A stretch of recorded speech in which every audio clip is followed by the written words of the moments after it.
Hare Ram, Ram Ram, Hare Krishna, Krishna Krishna, Hare Ram, Ram Ram, Hare Krishna, Krishna Krishna, Hare Ram, Ram Ram, Hare Krishna, Krishna Krishna, Hare Ram, Ram Ram, Hare Ram.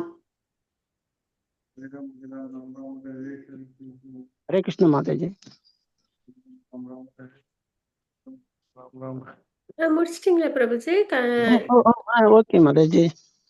என்ன இருக்குன்னு continue பண்ணுங்க Prabhuji. Hare Krishna. Hare Krishna Mataji. Hare Krishna, Hare Krishna. Pranam Hare Krishna. Hare Krishna devotees எல்லாருக்கும் வணக்கங்கள். Hare Krishna. Pranams எல்லாருக்கும். ஹரி போல். ஹரே கிருஷ்ணா. ஒரு நிமிஷம். நல்லபடியா பகவானோட அனுகிரகத்துல நம்ம மார்னிங் செஷன் பாகவதம் கிளாஸ்ல இருக்கோம். இல்லை சுக்ருதி அப்படின்னு தான் சொல்லணும். Most fallen souls.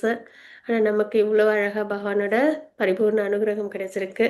கலியுகத்தில் பிரம்ம முகூர்த்த நேரத்தில் பாகவதம், அதுவும் பக்தர்கள் அசோசியேஷனில் நல்லபடியாக நம்ம தெரிஞ்சுக்கிறோம்.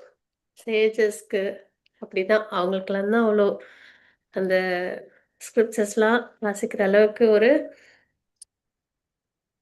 சுக்ருதி இருந்தது. ஆனால் இப்போ நமக்கு ரொம்ப பார்த்தா பரம்பரை மூலயமா வீட்டில் இருந்து நம்ம நல்லபடியாக வாசிக்கிறோம். ஸோ இதெல்லாம் ரொம்ப கிராட்டிடியூடாக நம்ம வந்து ரொம்ப வேல்யூ பண்ணி பக்தியில் நம்ம நல்லபடியாக முன்னேற்றம் அடையணும். ஏன்னா இது ஒரு சாதாரண ஒரு விஷயம் கிடையாது. பிறப்பிறப்பு சுழற்சியிலேருந்தே நம்மளை மீட்டெடுக்கிற ஒரு விஷயம். அதனால் நல்லபடியாக நம்ம பக்தி பண்ணுவோம், பகவானை திருப்தி பண்ணுவோம். ஹரே கிருஷ்ணா. பிரணாம்ஸ் எல்லாருக்கும். இப்போ நம்ம வந்து கேண்டோ 1 அதில் வந்து சாப்டர் 3ல் நம்ம இருக்கோம். அதில் நேற்றுக்கு பிரபுஜி 8 வரைக்கும் முடிச்சிருக்காங்கன்னு நினைக்கிற ஸ்லோகம் 8 வரைக்கும். இன்னைக்கு நம்ம 9 and 10 நம்ம பார்ப்போம். சரிங்களா? ஹரே கிருஷ்ணா. அப்புறம் இப்போ நம்ம பார்த்துட்டு இருக்கிறதுல இன்கார்னேஷன், பகவானோட அவதாரங்கள் எதுக்காக அப்படின்றத நம்ம ஏற்கனவே சாப்டர் 4ல் பகவத்கீதையில் பார்க்குறோம். பக்தர்களை பாதுகாக்க, துஷ்டர்களை அழிக்க, தர்மத்தை நிலைநிறுத்த அப்படின்னு. அந்த வகையில் நம்மளுக்கு பகவான் நிறைய அவதாரங்கள்லாம் எடுக்கிறாங்க. அதுவும் நாலேஜ் கொடுக்கறதுக்கு அப்படின்னும். சரிங்களா? நம்ம பொதுவாக குமாரர்கள், இப்போ பகவான் கிருஷ்ணர் உபதேசம் கொடுத்துருக்காங்க, பகவத்கீதை. இதுக்கு முன்னாடி விவஸ்வானுக்கு கொடுத்துருக்காங்க. அதுக்கப்புறம் குமாரர்களுக்கு இல்லைங்களா, கபிலர் வந்து சாங்கிய பிலாசபி கொடுத்துருக்காங்க. அப்படின்னு நம்ம நிறைய பார்க்குறோம். ஸோ அதனால் அந்த டீமன் அப்படின்றது வெறுமனே ராவணன், கும்பகர்ணன், யக்ஷன், கஷ்யபு அதெல்லாம் அவங்களாம் மட்டும் இல்லை. அவங்களாம் வந்து ஜெய விஜயன். பகவான் அவங்க மூலியமா நமக்கு எப்படி வந்து அதர்மம் பண்ணக்கூடாதுன்னு சொல்லி கொடுக்குறாங்க. அவ்வளவுதான் அந்த ரோல் அவங்க ப்ளே பண்ணுறாங்க. ஆனால் இப்போ கம்சன் அவங்களாம் எடுத்துக்கலாம். சரிங்களா? டீமன் அழிக்கிறது அப்படின்னு. டீமன்றது வெறுமன அசுரர்கள் அந்த ரூபத்தில் உள்ளவங்க மட்டும் இல்லை. நம்மக்கிட்ட இருக்கிற அறியாமை அதுவுமே ஒரு பெரிய அசுரன். ஏன்னா அதனால தான் நம்ம என்ன பண்ணுறோம், பகவானுக்கு நித்திய சேவகன் அப்படின்ற உணர்வை மறந்து, பகவானுக்கு சேவை பண்ணுற விஷயத்த மறந்து நம்ம இந்த ஜட உலகத்தில் சிரமப்பட்டுட்ருக்கோம் இல்லைங்களா? அப்போ அந்த அறியாமைன்ற டீமன் அழிக்கணும். அதுக்கு நமக்கு நாலேஜ் வேணும். அந்த நாலேஜ் தான் பகவான் நமக்கு நிறைய இடத்துல கொடுக்குறாங்க. பகவத்கீதையா, அப்புறம் கபிலர் மூலியமா சாங்கிய ஃபிலாசபியா இல்லைங்களா? அது மாதிரி இப்போ வர அவதாரங்களையும் நாலேஜ் கொடுக்கறத நம்ம பார்க்க போகிறோம். சரிங்களா? அந்த வகையில் நம்ம பொதுவாக நம்ம என்ன நினைப்போம்னா வெளியில தான் எதிரி அப்படின்றத நினைப்போம். அப்படி இல்லை, நமக்குள்ளார இருக்கிற அறியாமை, அனர்த்தங்கள் அதெல்லாம் தான் நம்மளோட மிகப்பெரிய எதிரி.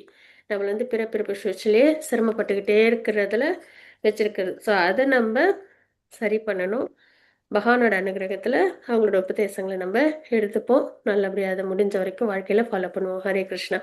யாருக்கும் ஸ்லோகம் வாசிக்க விருப்பம் இருக்கா? ஹரே கிருஷ்ணா மாதாஜி. நான் வாசிக்கிறேன். சர்வே நர நாராயணா ऋषि भूत्वात् मोबस मोबेदम अकरोत् दुस्सरं तपः. हरे कृष्ण माताजी. துரியே தர்ம படிக்கட்டுமா மாதாஜி? எஸ் மாதாஜி, வாசிக்கிறேன். துரியே தர்ம கலா சர்गे நர நாராயண ऋषि भूत्वात् मोबस मोदகம் ये के अहरात दुस्रम अबग. ஹரே கிருஷ்ணா மாதாஜி. ஹரே கிருஷ்ணா வைத்தியநாதன் பிரபுஜி அண்ட் பிரேமா மாதாஜி ரொம்ப அழகா வாசிச்சு கொடுத்தீங்க. யாரும் மொழிபெயர்ப்பும் பொருளுரையும் வாசிச்சு கொடுக்குறீங்களா? நான் வாசிக்கிறேன் மாதாஜி, நான் வாசிக்கிறேன். நான்கு. 4வது அவதாரத்தில் பகவான் தர்ம மகாராஜனின் மனைவிக்கு நரன் நாராயணன் என்னும் இரட்டை குழந்தைகளாக அவதரித்தார். இவ்வாறாக புலன்களை கட்டுப்படுத்துவதற்கு முன்னுதாரணமாக விளங்கும் கடுந்தவங்களை அவர் மேற்கொண்டார். பொருளுரை. ரிஷப மகாராஜன் தமது புதல்வர்களுக்கு உபதேசித்ததை போல பகவானை உணர்வதற்கு தவம் தான் மனிதனுக்கு உரிய ஒரே கடமையாகும். இதற்கு முன்னுதாரணமாக இருந்து நமக்கு கடமையாகும் போதிப்பதற்காக அது பகவானாலேயே செய்து காட்டப்பட்டது. மறதியுள்ள ஆத்மாக்களிடம் பகவான் மிகவும் இரக்கம் கொண்டவராக இருக்கிறார். எனவே அவர் பந்தப்பட்ட ஆத்மாக்களை தமது லோகத்திற்கு அழைத்து செல்வதற்காக தாமாகவே வந்து தேவையான உபதேசங்களை விட்டு செல்வதுடன் பிரதிநிதிகளாக அவரது நல்ல பிள்ளைகளையும் அனுப்புகிறார். சமீப காலத்தில் இதே நோக்கத்திற்காகத்தான் பகவான் சைத்தன்யரும் தோன்றினார். அது இந்த இரும்பு யுகத்தின் இழிவடைந்த ஆத்மாக்களுக்கு விசேஷமான சலுகையை காட்டுவதற்காகவாகும். இமயமலை தொடரில் உள்ள பத்ரி நாராயணா என்னும் இடத்தில் நாராயணனின் அவதாரம் இன்றும் வழிபடப்பட்டு வருகிறது. ஹரே கிருஷ்ணா மாதாஜி. மாதாஜி இவர் அந்த கடவுள் நாராயணரா மாதாஜி? ஆமா மாதாஜி, கடவுள் நாராயணர் தான். ஹரே கிருஷ்ணா. ஓகே, யாரும் மங்களாச்சரண் வாசிக்க இருப்பீங்களா? ஆஃபர் பண்றீங்களா? பகவான் பஞ்சம கபிலோத நாம சித்தேச கால விப்ளுதம் பரோ புரோவாசார சுரையே சாங்கியம் தத்த கிராம நிர்ணயம். ஹரே கிருஷ்ணா மாதாஜி. பிரணாஸ் மாதாஜி. யாருக்கு மங்களாச்சரண் ஆஃபர் பண்ண விருப்பம் இருக்கா? ஆச்சாரியர்களுக்கு, பரம்பரைக்கு, பகவானுக்கு? ஹரே கிருஷ்ணா மாதாஜி. ஜெயஸ்ரீ மாதாஜி ஆஃபர் பண்ணி கொடுங்க. ஹரே பிரணாஸ் மாதாஜி ஆஃபர் பண்ணி கொடுங்க. ஓம் நமோ பகவதே வாசுதேவாய. ஓம் நமோ பகவதே வாசுதேவாய. ஓம் நமோ பகவதே வாசுதேவாய. ஓம் அஜ்ஞானதிமிராந்தஸ்ய ஞானாஞ்சனசலாகயா சக்ஷுருன்மிலிதம் येन तस्मै श्रीगुरवे नमः. श्रीचैतन्यमनोभीष्टं स्थापितं येन भूतले स्वयं रूपः कदा मह्यं ददाति स्वपदान्तिकम्. वन्देकं श्रीगुरो श्रीयुतापदकमलं श्रीगुरून् वैष्णवांश श्रीरूपं जाग्रजातं सगगण रघुनाथान्वितं तं सजीवं साद्वैतं सावधूतं परिजनसहितं कृष्णचैतन्यदेवं श्रीराधा कृष्णपादान् सगगण ललिता श्रीविशाखान्वितां च ये कृष्णकरुणा सिन्धो दीनबन्धो जगत्पदे गोपेश गोपिका कान्ता राधाकान्त नमोस्तुते. सप्तकाञ्चन गौराङ्गी राधे वृन्दावनेश्वरी वृषभानुसुते देवी प्रणमामि हरिप्रिये. वाञ्छाकल्पतरुभ्यश्च कृपा सिन्धुभ्य एव च पतितानां पावनेभ्यो वैष्णवेभ्यो नमो नमः. नमो ब्रह्मण्य देवाय को ब्राह्मणहिताय च जगद्हिताय कृष्णाय गोविन्दाय नमो नमः. नमो महावताय कृष्णाय कृष्णचैतन्य नाम्ने गौरदुषे नमः. गुरवे गौरचन्द्राय राधिकायै तथालये कृष्णाय कृष्णभक्ताय तद्भक्ताय नमो नमः.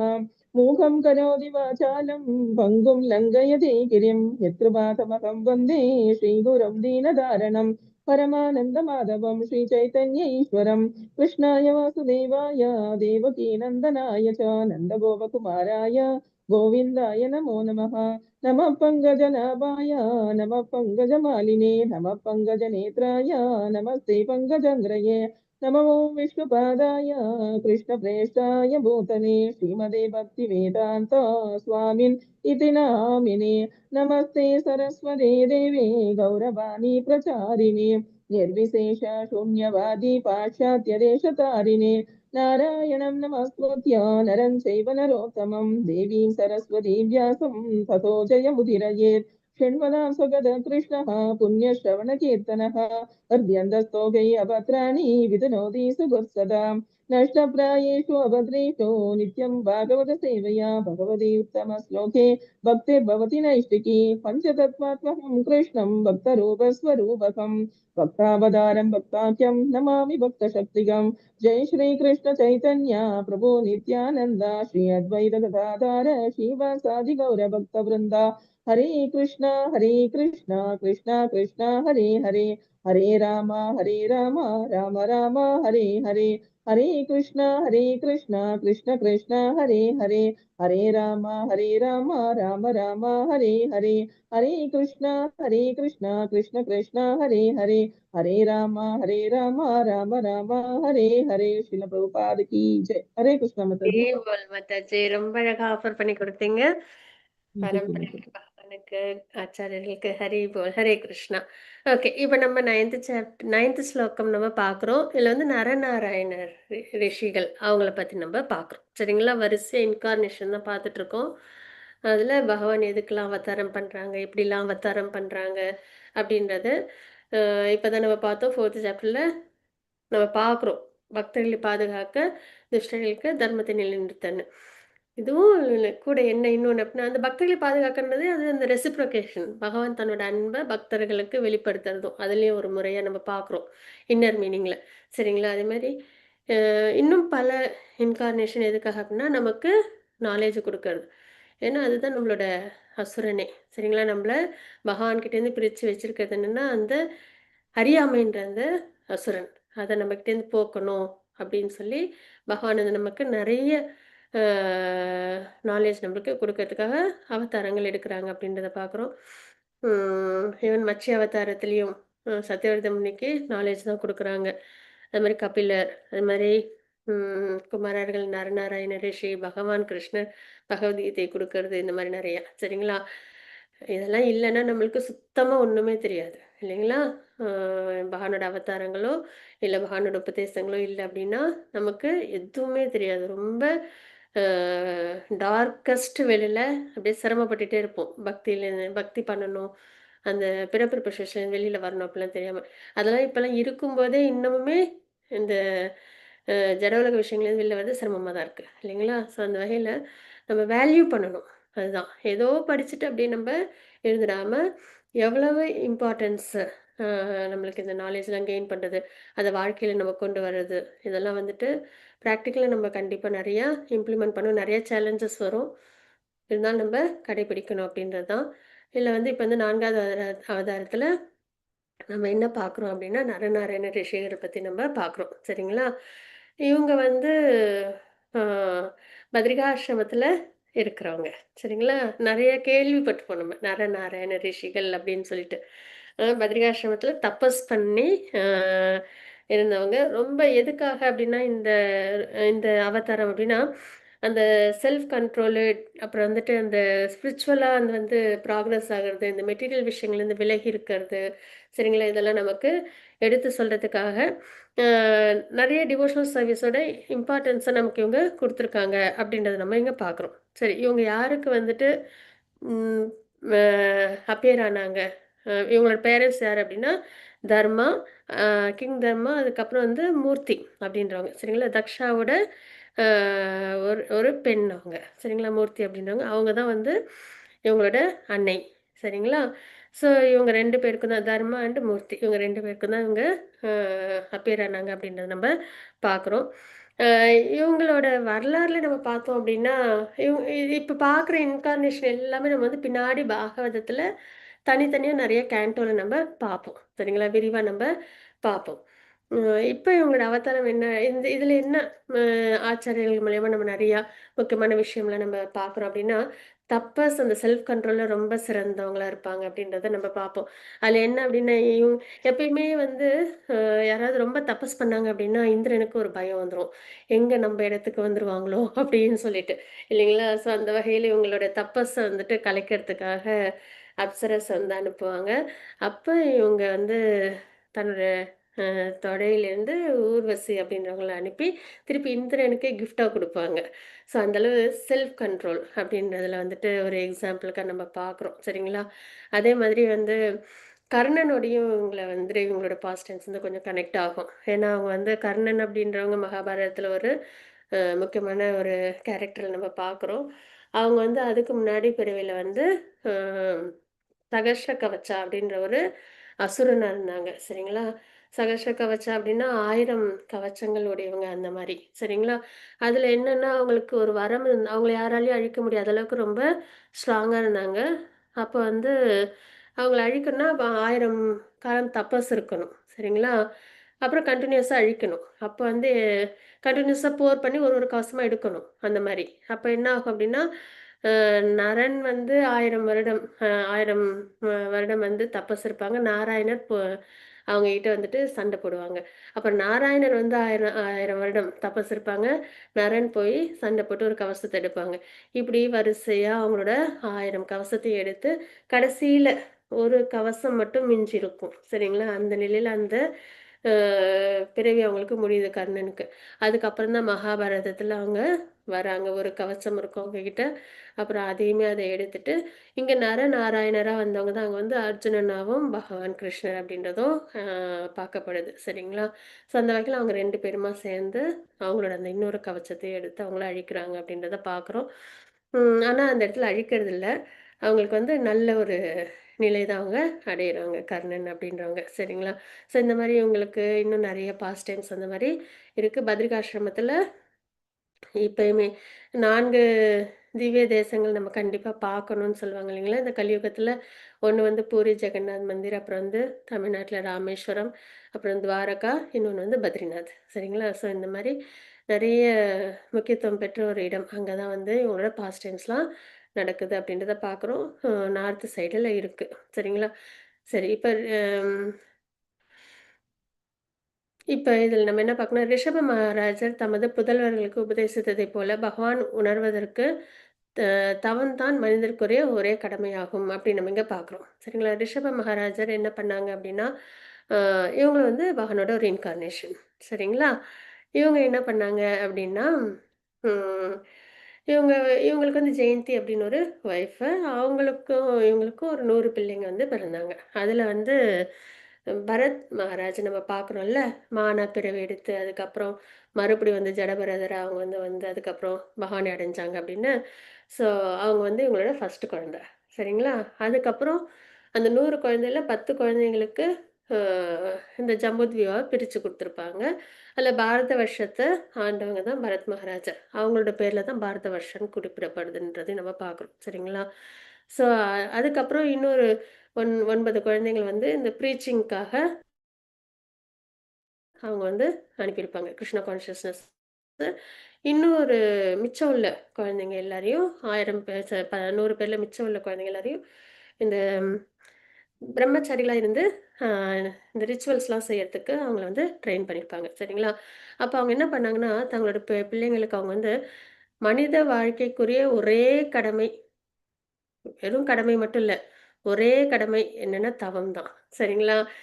மனம் போன போன வாழ்க்கை அப்படின்றது இல்லாம தபஸ்ய வாழ்க்கை. இப்ப நமக்கும் அதனை கொடுத்துருக்காங்க, 4 ரெகுலேட்டிவ் பிரின்சிபிள்ஸ் ஃபாலோ பண்ணணும்னு. அந்த மாதிரி தபஸ்ய வாழ்க்கையில நம்ம ஈடுபடணும்.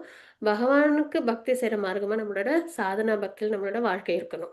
சரிங்களா? நமக்கு அதுதான் இப்ப பிராக்டிக்கலா நம்ம அப்ளை பண்ண வேண்டிய விஷயம் என்னன்னா 4 ரெகுலேட்டிவ் பிரின்சிபிள்ஸ் ஃபாலோ பண்ணணும். 16 லவும் சாண்டிங் பண்ணணும். பகவானுக்கு சமர்ப்பணம் பண்ணக்கூடிய வாழ்க்கையா முடிஞ்ச வரைக்கும் நம்ம வாழணும். சரிங்களா? இதுதான் வந்து மனிதர்களுக்கு ஒரே கடமை. நமக்கு இந்த சம்பிரதாயத்துல நம்ம ஃபாலோ பண்ண வேண்டியது. இங்க வந்து அதுதான் எல்லாருமே நமக்கு சொல்றது என்ன, சேஜஸ் ஆச்சாரியர்கள்லாம் சொல்றது என்னன்னா, மனித வாழ்க்கைன்றது ஒரு பசு பக்ஷி வாழ்க்கை மாதிரி இல்லாம தபஸ்ய வாழ்க்கையா இருக்கணும் அப்படின்றது தான். சரிங்களா? இதற்கு முன்னுதாரணமாக நமக்கு இருந்து நமக்கு போதிப்பதற்கு அது பகவானாலே செய்து காட்டப்பட்டது. அப்ப இவங்களால நம்ம என்ன தெரிஞ்சுக்கிறோம், நாராயண ரிஷிகள் தபஸ்ய வாழ்க்கை தானே அவங்க வந்து எடுத்துக்கிறாங்க இல்லைங்களா? ஸோ அது வந்து நமக்கு வந்து அஹ், காமிச்சு கொடுக்குறாங்க. சரிங்களா? வழி காமிச்சு கொடுக்குறாங்க. மறதியுள்ள ஆத்மாக்களிடம் பகவான் மிகவும் இரக்கம் கொண்டவராக இருக்கிறார். எந்தெந்த ரூபத்திலயோ வந்து, சரிங்களா, அவதாரங்கள்ல வந்து பகவான் என்ன பண்றாங்க, அதுதான் அவங்களோட கருணை. சரிங்களா? நம்ம எத்தனை தடவை நிராகரிச்சாலும், எனக்கு இப்ப வர விருப்பம் இல்ல. எனக்கு இப்ப வர விருப்பம் இல்ல. நான் இந்த அறியாமையிலே சென்ஸ் கிராட்டிஃபிகேஷன்ல இருந்துக்கிறேன். எனக்கு வேண்டாம். அப்படின்னு நம்ம எத்தனை தடவை நம்ம நிராகரிச்சாலும், பகவான் என்ன பண்றாங்க? ஏதாவது ஒரு ரூபத்துல டிவோட்டீஸ் மூலியமா இல்ல அவங்களே நமக்கு வந்து என்ன பண்றாங்க? கைடன்ஸ் குடுக்குறாங்க. வா! பக்திக்கு வா! உனக்கு எது இடம் இல்ல. இந்த கண்டிஷன் சோல் வாழ்க்கை உனக்கு தேவையில்லாத விஷயம். வா! அப்படின்னு சொல்லி நம்மள கூப்பிடுறாங்க இல்லைங்களா? ஸோ அந்த அளவுக்கு பகவான் வந்து ரொம்ப மிகவும் இரக்கம் கொண்டவங்க. சரிங்களா? மறதியுள்ள ஆத்மாக்கள் என்ன மறந்திருக்கோம்? நான் ஆத்மா பகவானுக்கு நித்திய சேவகன். நித்தியமான பகவான், நித்தியமான ஆத்மா, நித்தியமான பக்தி. இத மறந்துட்டு என்ன பண்றோம் நம்ப? ஜட உலக வாழ்க்கையில ரொம்ப அழகா நம்ப என்ஜாய் பண்ணி வாழ்ந்துட்டு இருக்கோம். அதுதான் ரொம்ப சிறந்தது அப்படின்ற முறையில. அப்படிப்பட்ட ஆத்மாக்களுக்கு மிகவும் இரக்கம் கொண்டவரா பகவான் இருக்காங்கன்றத பார்க்கிறோம். சரிங்களா? எனவே அவர் பந்தப்பட்ட ஆத்மாக்களை தமது லோகத்துக்கு அழைத்து செல்வதற்காக தாமே வந்து தேவையான உபதேசங்களை குடுக்குறாங்க அப்படின்னு நம்ம இங்க பார்க்குறோம். இல்லைன்னா அதுக்கப்புறம் அவங்களோட பிரதிநிதிகள் சுகதேவ் கோஸ்வாமி, சரிங்களா? நிறைய வியாசர், இந்த மாதிரி அதே மாதிரி நம்மளோட பரம்பரையில் வர ஆச்சாரியர்கள், அதுக்கப்புறம் குரு மகாராஜ், இப்படி எல்லார் மூலியமா நம்மளுக்கு வந்து என்ன பண்றாங்க? அவங்க வந்து திருப்பி இந்த லோகத்திலேருந்து நம்மள, அதாவது இந்த பிறப்பிறப்பு சுழற்சி நிறைஞ்ச கஷ்டம் நிறைஞ்ச இந்த சம்சார சாகரத்துலேருந்து அவங்களோட லோகத்துக்கு கூட்டு போகிறதுக்காக பகவான் வராங்க அப்படின்றத பார்க்குறோம். இதே நோக்கத்தில் தான் இப்போ சைத்தன்ய மகாபிரபுவும் அவதாரம் பண்ணாங்க இல்லையா? நம்மளுக்கு நாம சங்கீர்த்தனம், கலியுக தர்மமான நாம சங்கீர்த்தனம் நமக்கு சொல்லி கொடுத்து பக்தி எப்படி பண்ணுறது அப்படின்றத சொல்லி கொடுத்து நம்மள இந்த, அதுவும் இரும்பு யுகம்னு சொல்லுவாங்க, ஃபுல் ஆஃப் ஃபால்ட்டு, அதர்மம் இருக்கிற நிலையில் இந்த 2 விஷயம் பண்ணி நீங்கள் வந்து பகவானை அடையலாம் அப்படின்றத சொல்லி காமிக்கிறதுக்கு இல்லைங்களா? ஸோ அதனால் நம்ம என்ன பண்ணணும்னா, இதெல்லாம் நம்ம வந்து கிடைத்தற்கரிய விஷயமா எடுத்துக்கிட்டு நம்ம வாழ்க்கையில் நம்ம ஃபாலோ பண்ணணும் அப்படின்றது தான். சரிங்களா? விசேஷ சலுகையை காட்டுவதற்காகவும் நமக்காக சைத்தன்ய மகாபிரபு இப்போ அவதாரம் பண்ணியிருக்காங்கன்றதை பார்க்குறோம். யாரெல்லாம் இதை ரியலைஸ் பண்ணி ஃபாலோ பண்ணுறோமோ நம்ம பகவானை இந்த பிறவிலே இந்த ஹியூமன் லைஃப்லேயே நம்ம அடைய முடியும். நாராயணரின் அவதாரம் இன்றும் வழிபட்டு வருகிறது அப்படின்னு நம்ம இங்கே பார்க்குறோம். சரிங்களா? அதாவது இவங்க இமயமலை தொடரில் பத்ரி நாராயண என்னும் இடத்தில் நாராயணின் அவதாரம் இன்றும் வழிபடப்பட்டு வருகிறது அப்படின்னு நம்ம பார்க்குறோம். ஏன்னா இங்கே வந்து நம்ம பார்க்கறது நாராயணரோட அவதாரம். சரிங்களா? ஸோ அந்த வகையில் தப்பசிய வாழ்க்கை நமக்கு அவசியம்.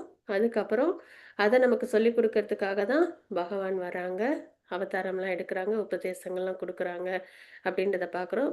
பிறப்பிறப்பு சுழற்சியில் நம்மளை மீட் எடுக்கிறதுக்காக தான் இவ்வளோ பிரயத்னம் பண்ணுற பகவானை நம்ம என்ன பண்ணணும்? நிராகரிக்காமல் அழகாக பக்தியை எடுத்துக்கணும். ஹரே கிருஷ்ணா. 10th ஸ்லோகம் வாசிச்சிருக்கேன். யாரும் டிரான்ஸ்லேஷன் பர்பட் வாசிச்சு கொடுக்குறீங்களா? 10th ஸ்லோகம் அம்மத்த. பிரஜாபதி ரிஷி மற்றும் அவரது மனைவியான ஆகுதி ஆகியோரின் புத்திரனான ஹெக்டர் 7வது அவதாரம் ஆவார். சுயம்புவ மனுவின் ஆட்சி காலம் மாறிய பிறகு அவர் ஆட்சி நடத்தினார். அவரது புதல்வனான யமனை போன்ற தேவர்கள் அவருக்கு உதவியாக இருந்தனர். பொருளுரை: ஜடவுலகின் ஒழுங்குமுறைகளை நடத்துவதற்கு 10th ஸ்லோகம் 10வது ஸ்லோகம் பிரபுஜி. பஞ்சம பஞ்சம கபிலோ நாம சித்தேக கால விபுலுதம் வாசுருயே சாக்கியம் தத்வ கிராம விநிர்ணயம். ஹரே கிருஷ்ணா. பஞ்சம் 5வது படிங்க மாதாஜி, படிங்க. ஹரே கிருஷ்ணா. 5வது அவதாரமான பகவான் கபிலர் பூர்ணத்துவம் பெற்றவர்களிலேயே முதன்மையானவராவார். படைப்பிற்குரிய மூலப்பொருட்களையும் பௌதீக தத்துவத்தையும் பற்றிய ஒரு விளக்கத்தை அவர் ஆசூரி பிராமணருக்கு அளித்தார். ஏனெனில் காலப்போக்கில் அறிவு மறைந்துவிட்டது. பொருளுரை: படைப்பிற்குரிய மூலப்பொருட்களின் மொத்த எண்ணிக்கை 24 ஆகும். அவை ஒவ்வொன்றும் சாங்கிய தத்துவ முறையில் தெளிவாக விளக்கப்பட்டு உள்ளன. சாங்கிய தத்துவம் ஐரோப்பிய அறிஞர்களால் பௌதீக தத்துவம் என்று அழைக்கப்படுகிறது. சாங்கியம் என்பது இலக்கணப்படியுள்ள அர்த்தம். பௌதீக மூலப்பொருட்களின் ஆராய்ச்சியின் மூலமாக மிக தெளிவாக விளக்குவது என்பதாகும். இது பகவான் கபிலரால் முதன்முறையாக செய்யப்பட்டது. கபிலர் அவதாரங்களில் வரிசையில் 5வதாக வருபவர் என்று இங்கு குறிப்பிட்டுள்ளார். ஹரி போல் பிரேமா மாதாஜி ரொம்ப அழகா வாசிச்சு கொடுத்தீங்க. அதே மாதிரி பிரபுஜி இஸ்லாம் அழகா வாசிச்சு கொடுத்தீங்க. ஹரே கிருஷ்ணா. ஸோ இப்போ 5வது அவதாரமா நம்ம வந்து கபிலர்ன்றதை பார்க்குறோம். எல்லாருக்கும் ரொம்ப நல்லா தெரிஞ்சிருக்கும். ஏன்னா நம்ம டீச்சிங்ஸ் ஆஃப் கபில தேவிலாம் பார்த்துருக்கோம். ஸோ அந்த வகையில் சாங்கிய ஃபிலாசபி அவங்க நமக்கு கொடுத்துருக்காங்க.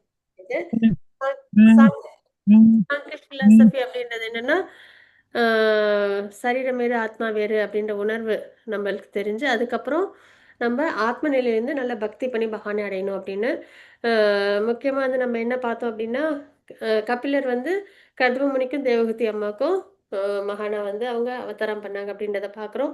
அதில் தேவகூதி அம்மாவை அவங்க நல்ல முறையில் அவங்க வந்து மகான் லோகத்தை அடையிறதுக்கு டிவோஷனல் சர்வீஸில் வர்றதுக்கு உபதேசம் பண்ணாங்க அப்படின்றத நம்ம பார்க்குறோம். இதில் நிறைய உள்ளர்த்தங்கள்லாம் இருக்குது. நம்ம அதெல்லாம் நிறையா பார்த்துருக்கோம். இப்போ இங்கே என்ன அப்படின்றத நம்ம பார்த்துப்போம். சரிங்களா? படைப்பிற்கு மூலப்பொருட்களின் மொத்த எண்ணிக்கை 24 அப்படின்றத நம்ம பார்க்குறோம். கரெக்டா?